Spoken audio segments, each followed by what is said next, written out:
Welcome to Of Sound Mind and Spirit. I'm Shelly. And I'm Lisa. We're sisters walking together on a journey of faith. We're not perfect. We definitely don't have all the answers. We're inviting you to walk with us as we explore ways we can better know and grow in our faith together.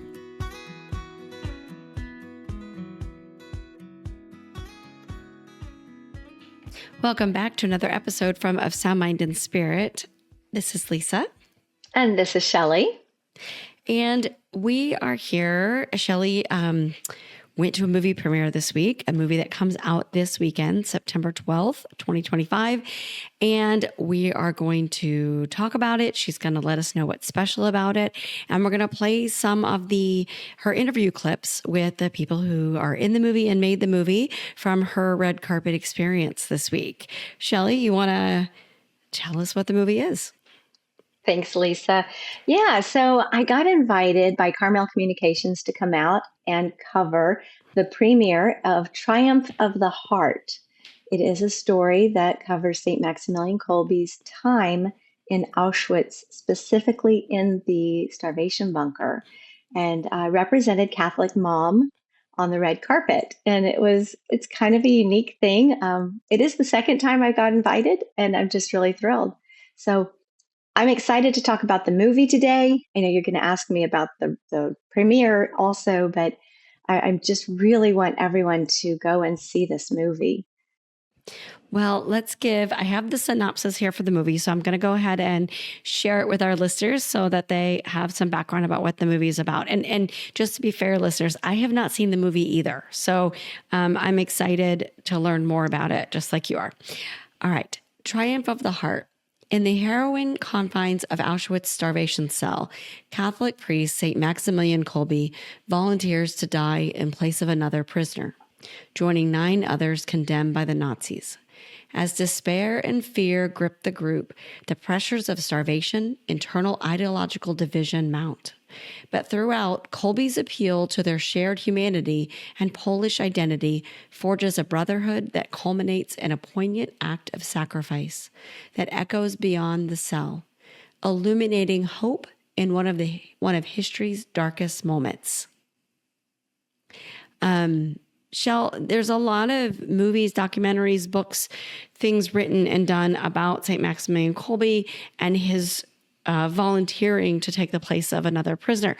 So I'm going to ask, what makes this movie unique and special? I think what makes it really unique and special is that it's taking place inside the starvation bunker. There really isn't any historical evidence of the names of the men who were in the starvation bunker. We only know that St. Maximilian Kolbe stepped forward, volunteered, that he went into the bunker, and there are reports from a worker outside of the bunker who remembers hearing the men praying and the men singing. And the singing is a big part of this movie, I think. It's a whole different perspective. I mean, I don't think I've ever heard of anything like this before. And it's beautifully done. I mean, when I heard this was a crowdsourced film, it's just kind of a homegrown idea that blossomed and flourished and would not, it just didn't go away. Mm-hmm. And it's been supported and encouraged by so many people. And I remember seeing like the calls for the crowdfunding on social media, but I'm not going to say I didn't think twice about it, but I didn't follow through and make any donations or anything like that. I prayed for them, but nothing substantial in terms of like sending the money or anything. But now that I've seen the film, mm-hmm. I definitely see where God's hand has been in it throughout the entire process. And believe me when I say it's stunning. It does not look like a first-time filmmaker at all. It mm-hmm. looks like something that you would expect a veteran to do. And I'm seeing on here that it is a full 2 hours, hour and 57 minutes. So it is a full-length feature film. It is not, a short documentary type. And interested to see that they filmed it in Poland. I know, right? There's mm-hmm. a funny story behind that. They went to Poland when they had the initial seed money, hired the cast, started trying to find places to film it and everything, getting it all produced there. And they didn't speak the language. They had all kinds of issues. I couldn't even repeat all the different ones that I've heard. But they actually were crowdfunding at the end to bring everybody home and do the post-production on it. It was really just incredible speaking to them and seeing that level of faith that it takes. But there were so many people, Lisa, who truly believed in this project. Mm. And if I hadn't heard the details, I'd have never guessed that it wasn't one of those big Hollywood blockbusters, truly. That's awesome. The acting is phenomenal. And I have to tell you, the cinematography is so beautiful. Mm-hmm. And the writing and all of it. Just what I've seen of the trailer, it does really look beautifully done. Like again, I haven't seen the film, but like it teases just enough that I was like, you kept telling me I'm going to want to see it. And watching the trailer, I'm afraid I'm just going to bawl and cry and, get all emotional, but it does. I think there's something about, even though what unfolds, like in this situation, the end, it's kind of like watching the Titanic, right? The boat's going to go down. Mm-hmm. But seeing the trailer, just a little bit of it, the minute of it, you feel the message that I'm assuming they're trying to put across here. And that's, the hope of God, the hope of faith in the midst of suffering. Yeah. Yeah. I mean, think about it. I did meet with the writer and director and creative. I mean, he's the one who came up with this whole concept and idea and project. And I did get to speak with him on the red carpet. And I asked him first, like, how long did it take you to write this script? And maybe that's a clip we can play here. Yes. Let's hear about how it came about from his own words. Mm-hmm. It took me about 2 years to write the script. Those 2 years were years where I was really needing hope in my life. I had a chronic insomnia that caused me to be unable to sleep, and intense sleep deprivation is its own kind of torture. And so in that torture, I would wake up from sort of a panic attack and need something to calm me down. And I would meditate on the story of Maximilian Kolbe, but from the perspective of being in the cell, not being the person that he saved, and asking him, what does God say to me? Like, what's God's message to me? If God sent you to save this other man, what about us? Are we abandoned here? And I felt like Kolbe's story and what we wrote and what kind of turned into this movie sort of flowered out of that question that I was beginning to ask St. Maximilian Kolbe in my own suffering. Can you put yourself in that bunker? What if you were one of the 10 men or the 9 men with Father Kolbe who knew they weren't coming out? If they knew they weren't coming out, what do you do? How do you respond? How do you react? How do you believe in God being there? I mean, that level of desperation and potential madness. I can't imagine it, but he did. I can say, even though, like, we went a couple of years ago, we were up in the Chicago area. We went to, it was a shrine of Maximilian Kolbe, right? And there Marytown. was in Marytown, there was a replication of the cell there. Mm-hmm. And I have to say, yes, that question of how did the men handle it? What did they do? There was so much focus just on St. Maximilian Kolbe, that he prayed and that he sang and, all of that. But I never have thought about the other 9 men, unfortunately. So that this movie brings up an interesting point for me in that I've never contemplated it. And just the humanity of what they went through. Yeah, it made it very real.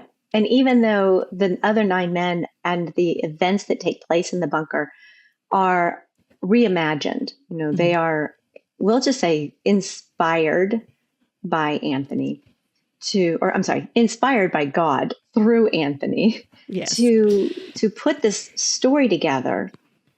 He uses different people that were representative of those who were incarcerated in Auschwitz at the time. Because here's something I probably had known at one time, but hadn't thought about. Mhm. When you talk about Auschwitz, you often think of the final solution, that it was an extermination camp for the Jewish race. But in 1941, from 39 to 41, it was used primarily also as a prison to house political prisoners. Mhm. And at the time that Father Kolbe died and these other men died, it was in the transition stages, I'll say. So he's got different characters represent different factions that were there. For example, there's a rabbi, a teacher, science teacher and Torah teacher, his student. There's two Polish soldiers. There's a socialist with the Workers' Party. There's a homosexual, although it's not overt. You have to really listen to catch who's who, because when they're there, they all become the condemned, so to speak. And it's how do you draw yourself through that? Lisa, I have to tell you, I have never been to a Holocaust movie or even read a book where I know I'm going to ugly cry. Okay. I know I'm going to do it. Mhm. And I met it head on. And I was surprised it took so long. I promised you I wouldn't tell you where my ugly cry was, but I will tell you that sitting in the theater at the premiere, I heard it. I heard the sniffles and I heard the sobs start at the same spot that I did. But I also ugly cried at the end. And I wasn't weeping out of heartbreak. Mm-hmm. I was weeping from the heartache of the hope and the joy that came. I got to cry just telling you how they lead you through emotionally through this story. Mm-hmm. You leave filled with the same hope and the same joy that Maximilian Kolbe, they portray Maximilian Kolbe leading these men through into. Okay. I mean, it's the most desperate of situations, and it's just so brilliantly told. It sounds like they're very successful in accomplishing what they were set out to do, which was to tell this story with the hope of God in the center of it, and for you to come away knowing that God is with you and that He can lead you through things, through struggles and horrible things. Yeah, I've heard it compared to 12 Angry Men in that primarily there's just this one setting. And then there's interactions between these men and how they change and interact with one another. But I want to say it doesn't all take place there.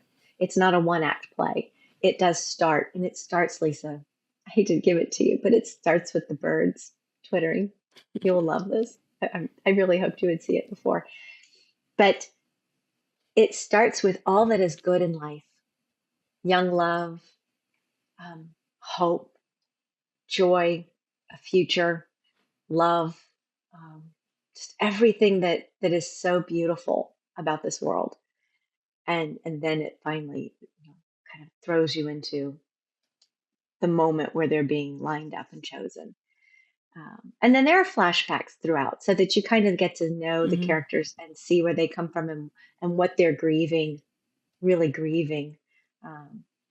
And I love the way that they handle each of the deaths, because at the end, it's very evident and very clear for you by the way that they portray it, that a person has died. It's just a bright light and a black background and an expression on their face.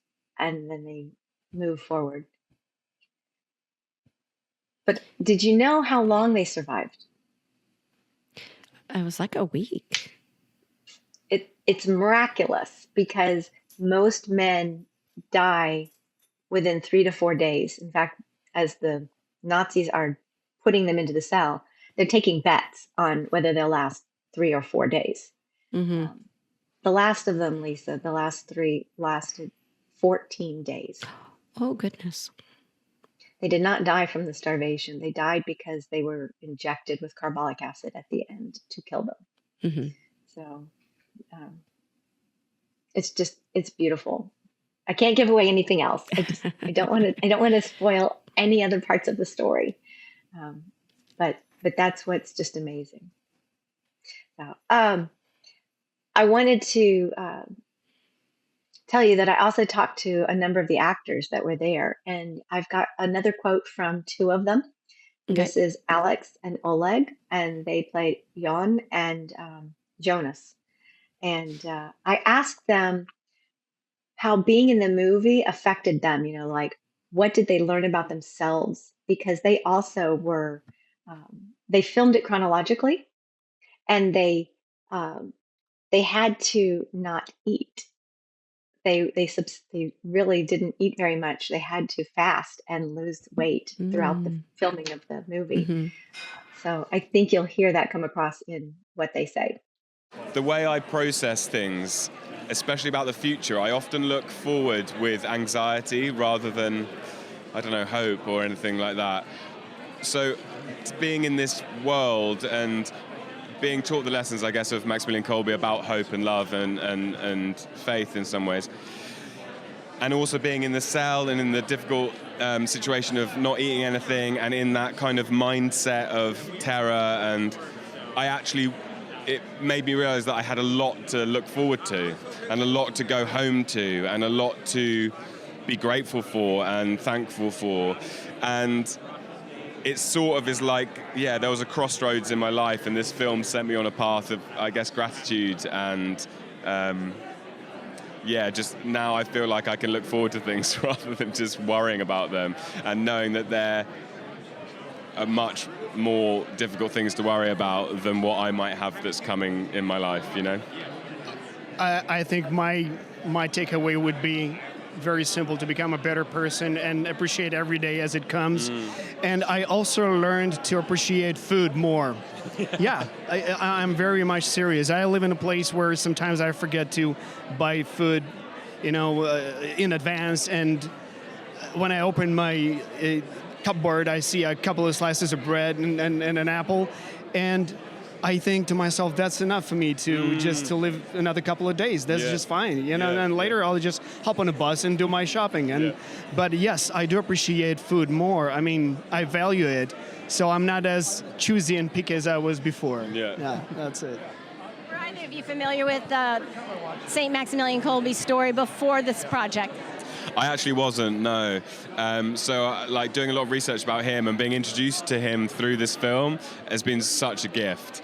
And being able to experience or in some way give a voice to that moment in history that no one really knows what happened, to give an opportunity to those humans and let that voice be heard, it was amazing. And learning about Maximilian Kolbe's faith and hope and how he guided those men in some way through the most horrific situation that you can imagine possible was really quite amazing. I didn't know about Maximilian Kolbe either before get cast for the film, but when I started to explore his world, I felt ashamed that I didn't know about him. That was such a discovery for me. Incredible. Thank you both very much for your time. Thank you. Thank you. So I found it really interesting that this movie introduced St. Maximilian Kolbe to both of these actors. And there were others also who were not Polish actors. There are Polish actors, and they did know of St. Maximilian Kolbe.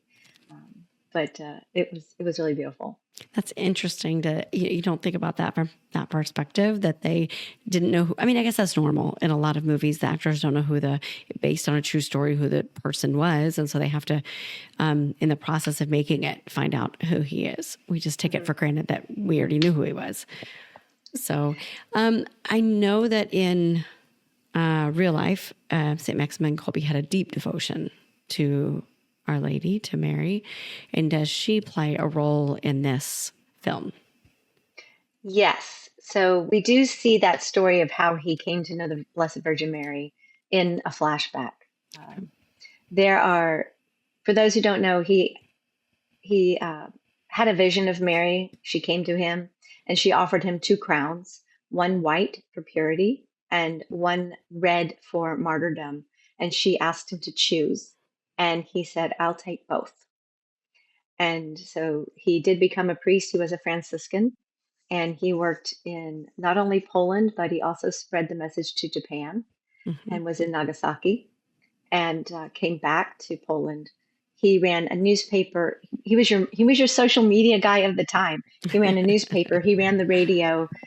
He was very present and very outspoken, and that's what got him on the list and had him arrested twice.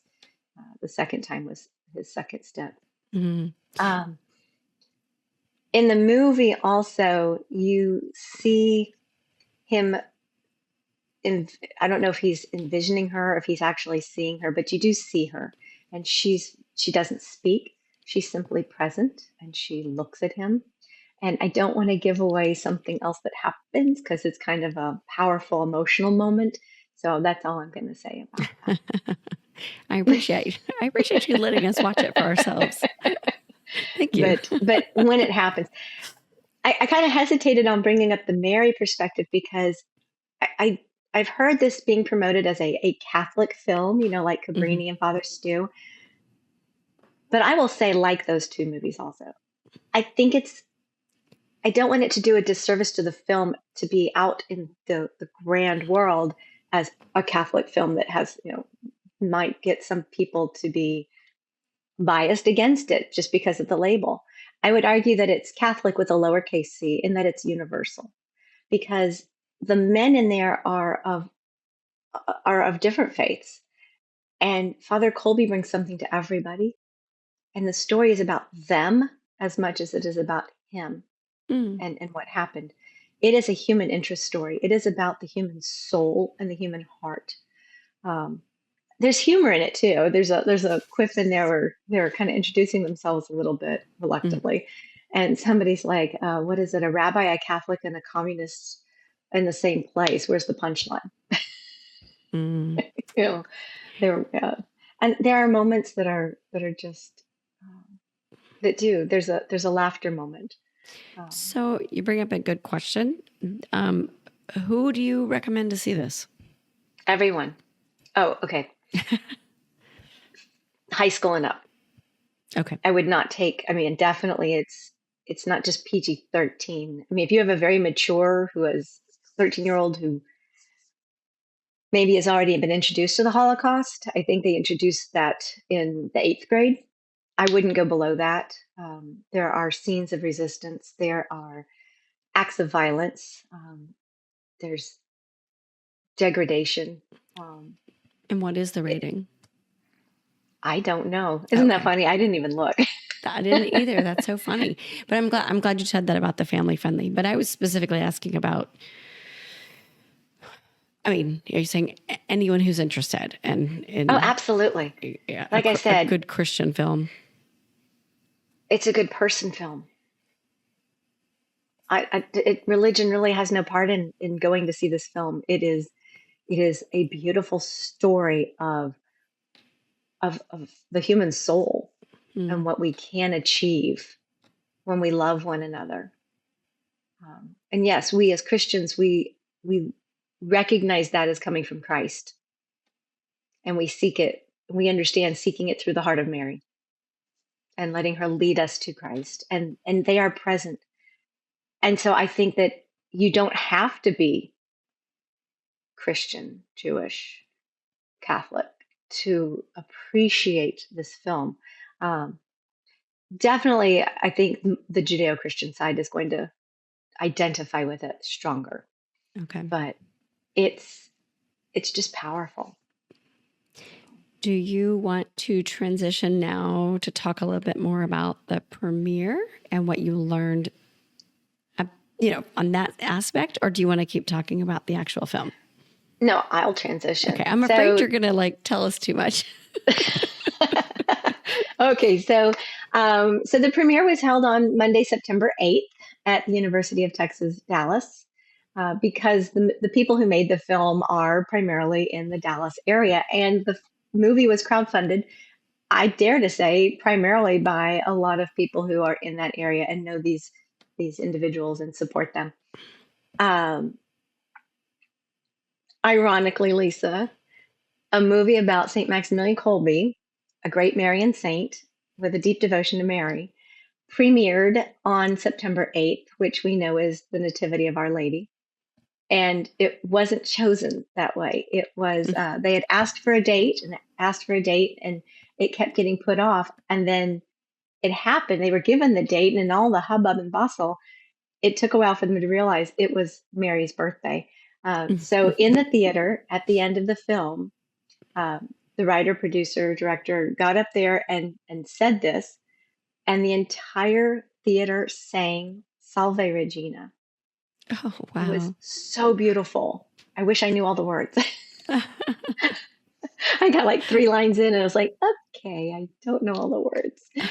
So I just sat there and embraced it. I just enjoyed it. That's beautiful. Yeah.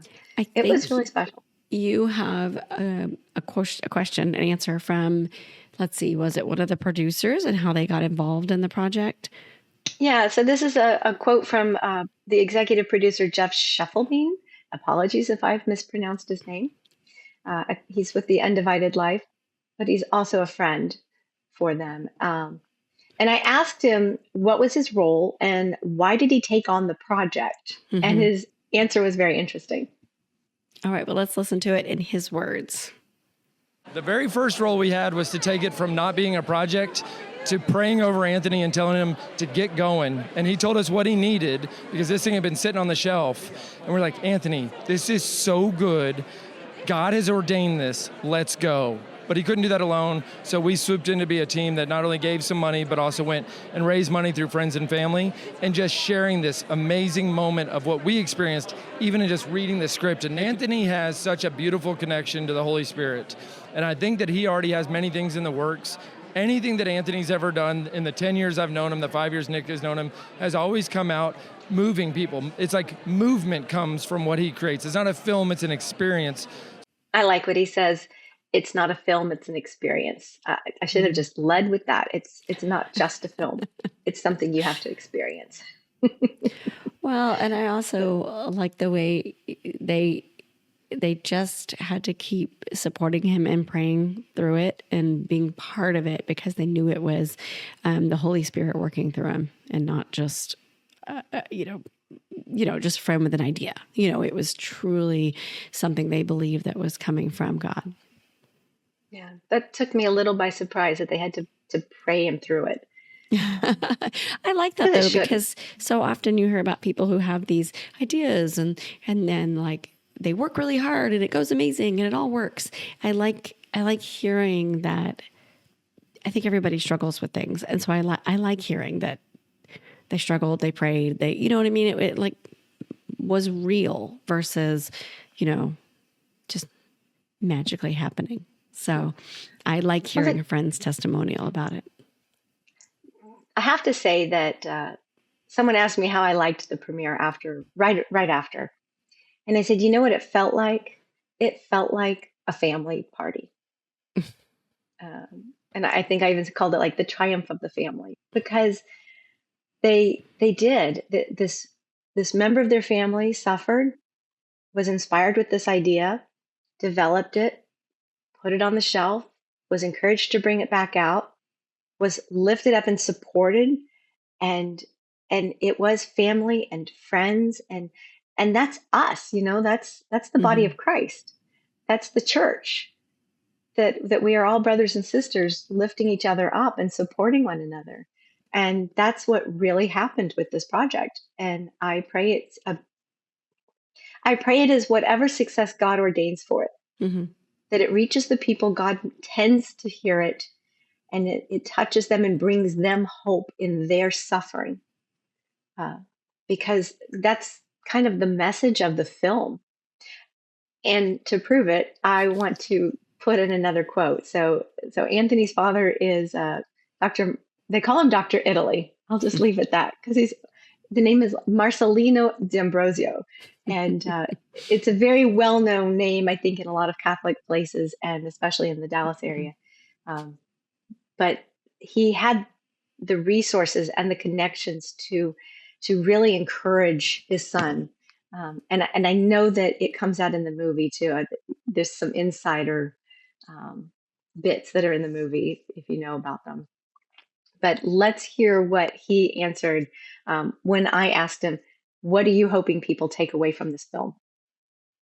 I want people to take hope from the film, but I also want them to take the conviction that really sanctity is within reach for all of us. If we let the Lord work in our lives, we can be lights in the darkness to other people. I think this movie helps us understand how we can, in suffering with people, that's what compassion means, suffer with in Latin. By sharing, being with people in their suffering, we can transform that suffering. We can make it meaningful. We can lighten that load, like Simon of Cyrene carrying the cross for Jesus, you know? So I really think that this movie can change the way we relate to people, make us beacons of hope. That's what I'm hoping. Thank you very much. I like that he said beacons of hope. Yes. I like that. And that was nice. What are the odds?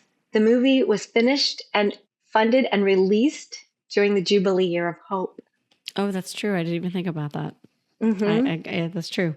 I really like what you were saying earlier about the film before you played this clip. I loved this clip, but I like what you were saying about what success means, that you feel it means for this film. And I like that because that's a message that everybody struggles at one time or another. And just to be reminded that God is with us and that through our faith that he gives us hope. So I don't know, should we leave it there? Or do you have another something else you want to leave people with? Because I love the way we keep talking about hope. Well, I hope that people are inspired to go and see the film.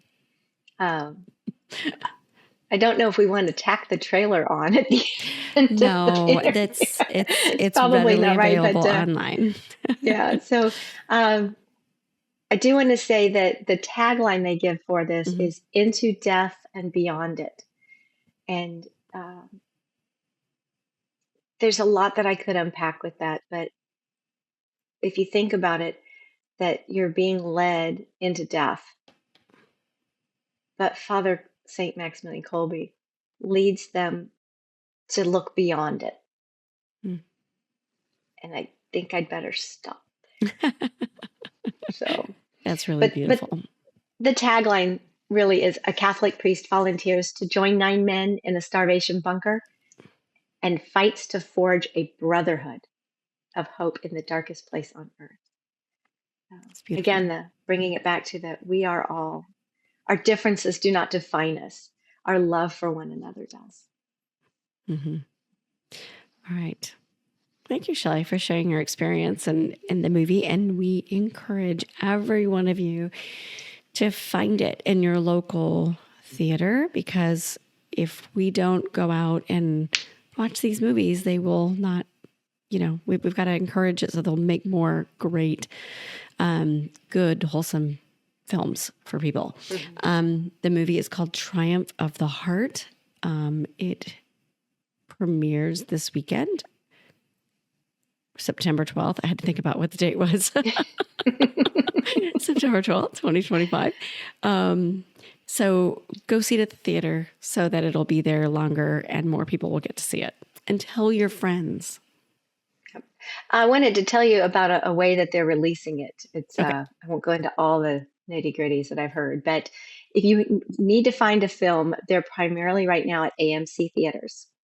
They're at a very limited number of AMC theaters, so you will have to call your AMC theater and ask for it.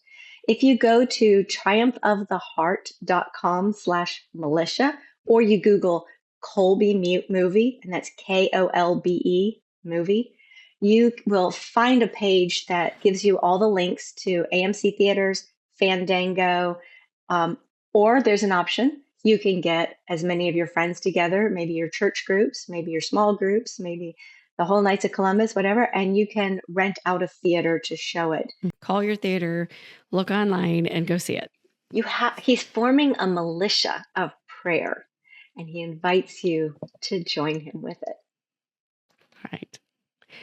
All right, dear listeners, thank you for being with us this week. And once you've seen the movie, let us know.